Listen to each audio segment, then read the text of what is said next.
Ankleshwar ward number 7માં 84 બાગોળ વિસ્તારમાં Amboli road ઉપર 15 દિવસ ઉભરાતી ડ્રેનેજથી રહીશો પરેશાન બની ઉઠ્યા છે. ડ્રેનેજ લાઇન સમસ્યા અંગે સ્થાનિક રહીશો અને વિરોધ પક્ષ સભ્યોને અને પાલિકાને વારંવાર રજૂઆત છતાં પરિણામ શૂન્ય જોવા મળી રહ્યું છે. દૂષિત પાણી માર્ગ ઉપર ફરી વળતા ગાડી સ્લીપ થતી હોવાની પણ ફરિયાદ કરી રહ્યા છે. અંકલેશ્વર નગરપાલિકાના વોર્ડ નંબર 7માં આવેલા 84 ભાગોળ વિસ્તારમાં અબોલી ગામ તરફ જતા માર્ગ ઉપર ઉભરાતી ડ્રેનેજ લાઇનથી સ્થાનિક રહીશો તોબા પોકારી ઉઠ્યા છે. છેલ્લા 15 દિવસ ઉપરાંતથી ચાલી આવતી સમસ્યા અંગે વારંવાર રજૂઆત કરવા છતાં પરિણામ શૂન્ય જોવા મળી રહ્યું છે.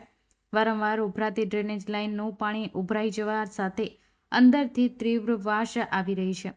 એટલું જ નહીં, રોડ ઉપર ફરી વળવાને લઈ વાહનો પણ સ્લીપ થાય છે.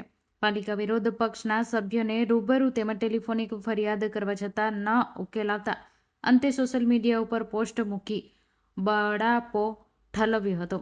રજૂઆત કરવા છતાં પાલિકાના અધિકારીઓ માત્ર ને માત્ર જોઈને જતી રહી થઈ જશે જેવા ઠાલા વચનો આપી જતા રહ્યા હોય ત્યારે આગામી દિવસોમાં જો સમસ્યાનો કાયમી ઉકેલ નહીં આવે તો સ્થાનિક દ્વારા દૂષિત પાણી પાલિકા કચેરી અને સભ્યોના ઘરે ઠલવવાનું મન બનાવ્યું હોવાનું જણાવી રહ્યા છે. આ અંગે વિરોધ પક્ષના સભ્ય જહાંગીર પઠાણ એ ટેલિફોનિક વાતચીતમાં જણાવ્યું હતું કે 15 દિવસથી આ સમસ્યા છે.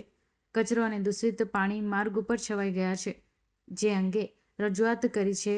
મારા વોર્ડ અને અડીને આવેલા વોર્ડ નંબર 7ની સમસ્યા અંગે મારો રજૂઆત કરવી પડી રહી છે, ત્યારે સ્થાનિક પાલિકા સભ્યો અને પાલિકા તંત્ર આંખ આડા કાન કરી રહ્યું છે એ વાત ચોક્કસ છે.